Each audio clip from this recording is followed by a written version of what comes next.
हर एक मनुष्य भिन्न होता है और अत्यंत विशेष भी। हर एक मनुष्य भिन्न भिन्न वातावरण में पलता है, बढ़ता है।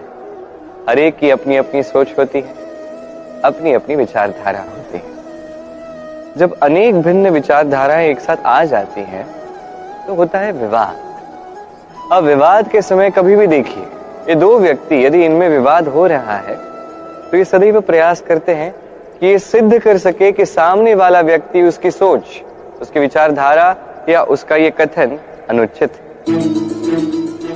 अब यही प्रेम पूर्ण रूप से यदि आप समझने का प्रयास करते हैं तो सामने वाले व्यक्ति की बात, उसकी मंशा क्या है, उसमें उचित क्या है, ये हम समझ पाते हैं। एक और है ये विवाद जो आपको सामने वाले व्यक्ति को अनुचित सिद्ध करने पर विवश करता है। और एक और है प्रेम जो सामने वाले का तर्क समझने पर विवश करता है, उसमें उचित क्या है ये समझने पर विवश करता है, उसे महानता की ओर ले जाने पर विवश करता है। तो इस विवाद को त्याग दीजिए, प्रेम को अपनाइए और इसे प्रेम के साथ कहिए, राधे राधे। इस संसार में एक बड़ा ही विचित्र शब्द है, भाव। इसका उपयोग जीवन में भी किया जाता है, व्यापार में भी किया जाता है। एक उद्योगपति कहता है कि व्यापार का भाव सदैव ऊंचा होना चाहिए, बड़ा लाभ होता है। दूसरी ओर एक ऐसा व्यक्ति जो परमार्थी है, जो ईश्वर के दर्शन का स्वार्थी है, वो कहता है कि जीवन का भाव सदैव ऊंचा होना चाहिए। कई बार मनुष्य क्या करता है, व्यापार का ये लाभ इसे ऊंचाई पर पहुंचाने के लोभ में जीवन का भाव गिरा देता, जबकि समस्त संसार प्रेम से ही तो चलता है। प्रेम ही तो इस संसार का आधार है। अब ये प्रेम करना यदि आप सीख जाते हो तो आपको निश्चित रूप से व्यापार में लाभ के साथ साथ कीर्ति और यश भी मिलेगा। ये मैं निश्चित रूप से कह सकता हूं, क्योंकि व्यापार में उतार और चढ़ाव चलते ही रहते हैं। जीवन यदि आपने एक बार ऊंचाई पर पहुंचा दिया,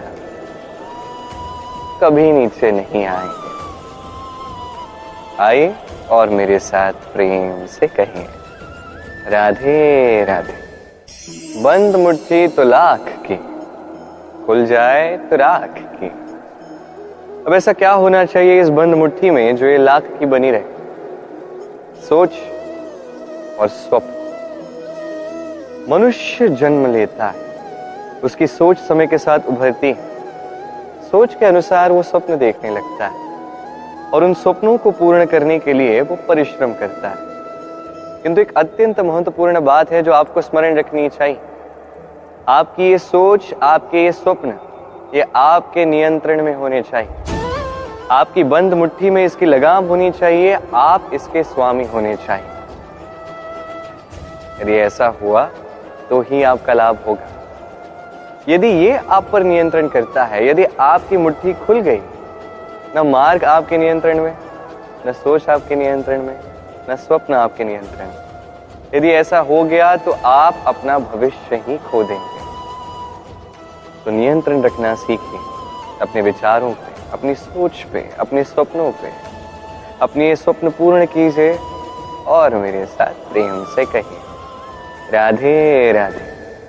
जो रोकता है वो अवरोध, जो आगे ले जाए वो विकास, और जो बांटता है वो गुण है।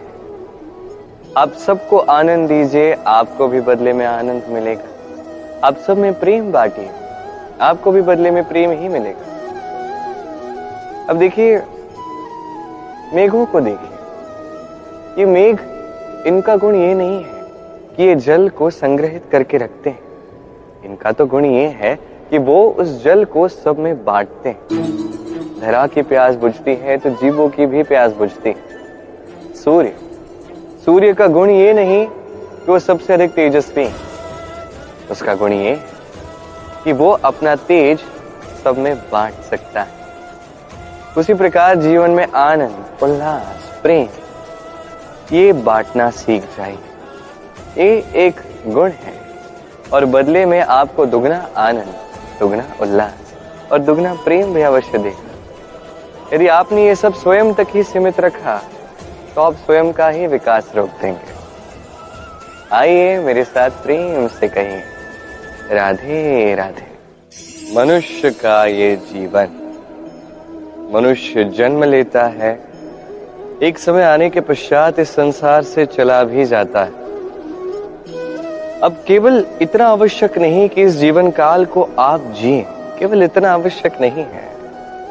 आवश्यक और महत्वपूर्ण ये भी है कि इस जीवन काल में आप कुछ ऐसा कर जाए जिससे इस संसार का हित हो, जिससे ये संसार आपको स्मरण रखे, आपसे प्रेरणा ले, आपकी भांति बनना चाहे, फिर प्रति वर्ष आपकी जन्म की तिथि की प्रतीक्षा करे, आपका जन्म दिवस मनाए तो कुछ इस प्रकार कि वो महोत्सव ही बन जाए।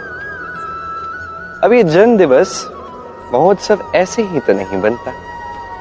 तब नहीं बनता जब कोई व्यक्ति एक राजा के रूप में या एक ग्वाली के रूप में जन्म लेता है।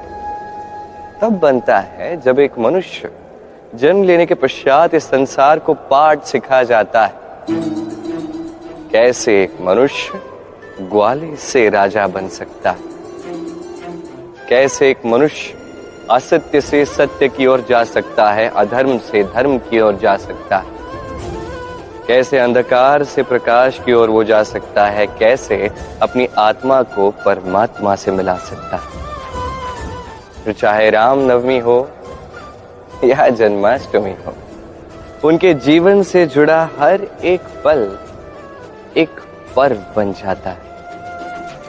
तो आप भी इसी प्रकार अपना ये जीवन जीते रहें, इस संसार में केवल प्रेम बांटते रहें।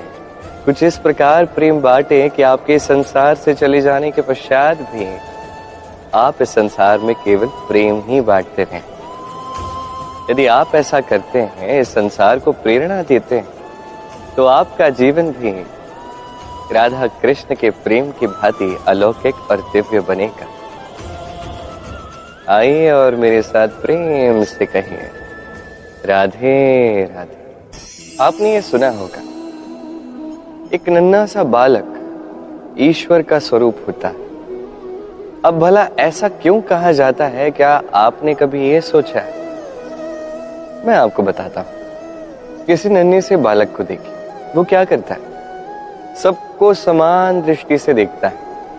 उसके मन में ना तो कोई छल है, ना कपट है, ना अहंकार है, ना किसी बात की चिंता है।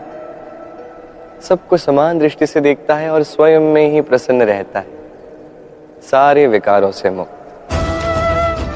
यही तो सारे गुण हैं उस नन्हे बालक में जो ईश्वर का स्वरूप होते हैं। अब सोचिए, यदि हर एक मनुष्य इस नन्हे से बालक की भांति ये सारे गुण अपने भीतर जागृत कर दे तो क्या होगा? वो भी ईश्वर तुल्य ही बन जाएगा। तो आप भी यही कीजिए, इस मन को विकारों से मुक्त कीजिए, एक नन्हे से बालक की भांति। मन में ना कोई चिंता रखिए, ना मोह, ना क्रोध, न किसी प्रकार का छल कपट। सबको समान दृष्टि से देखिए और स्वयं में प्रसन्न रहना सीख जाइए। ये मन प्रेम से कहेगा, राधे राधे। मनुष्य का जीवन भी बड़ा विचित्र होता है। जैसे ही जन्म लेता है, एक स्पर्धा में प्रवेश कर जाता है। मनुष्य जन्म लेता है और स्पर्धा आरंभ होती है भाई और बहनों में सर्वश्रेष्ठ बनने की, सबसे आगे रहने की। फिर वो गुरुकुल में जाता है। अब अपने वर्ग में सर्वश्रेष्ठ बने रहने की स्पर्धा आरंभ होती। अब वो वहां से निकलता है, इस संसार में आता है तो धन अर्जित करने की स्पर्धा आरंभ होती। चाहे रण हो या कला हो, ये स्पर्धा हमारा पीछा कभी नहीं छोड़ती। अब यदि स्पर्धा करनी ही है तो सबकी सहायता करने की स्पर्धा हम क्यों ना करें? एक ऐसी स्पर्धा जिसमें कोई भी जीते कोई भी हारे, लाभ सबका ही होगा। तो सब में ऐसे ही प्रेम बांटते रहिए, ऐसे ही आनंद बांटते रहिए और मेरे साथ प्रेम से कहिए, राधे राधे। दो प्राकृतिक वेग होते हैं। पहली है वर्षा, जो बरसती है, इस धरा को शीतल कर जाती है, नई फसल उगाती है। और दूसरा होता है पवन, जो सदैव हमें श्वास प्रदान करता है, त्रस्त इस मन को शांति प्रदान करता है, थके इस शरीर में स्फूर्ति भर देता है। अब जीवन में जो भाव होते हैं वो या तो होने चाहिए इस वर्षा की भांति या तो पवन की भांति। क्रोध, मतभेद, विवाह, ये सब होने चाहिए वर्षा की भांति, अर्थात कुछ समय के पश्चात ही अपने आप ही छिन्न भिन्न होकर चले जाने चाहिए। और यदि पवन की भांति कोई भाव होना चाहिए तो वो है प्रेम, जो सदैव हमें श्वास प्रदान करे, सदैव साथ रहे, जिसे हम अनुभव तो ना कर पाए किंतु ये हमें अनुभव करने के लिए प्राणवायु प्रदान करे। और जब चक्रवात की भांति ये आंदोलन पर उतर आए तो समस्त संसार को ही बदल दे।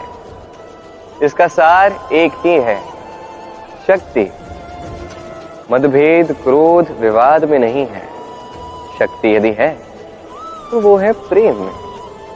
तो इस प्रेम को मन में रखिए और मेरे साथ कहिए, राधे राधे। माखन की मटकी कभी आपने तोड़ी? कितना आनंद आता है। ये माखन की मटकी टूटती है, सारा माखन हम सबके शरीर पे गिरता है, मन को उल्लास से भर देता है। किंतु इसके लिए बाल गोपालों को कितने प्रयास करने पड़ते हैं, कभी आपने सोचा?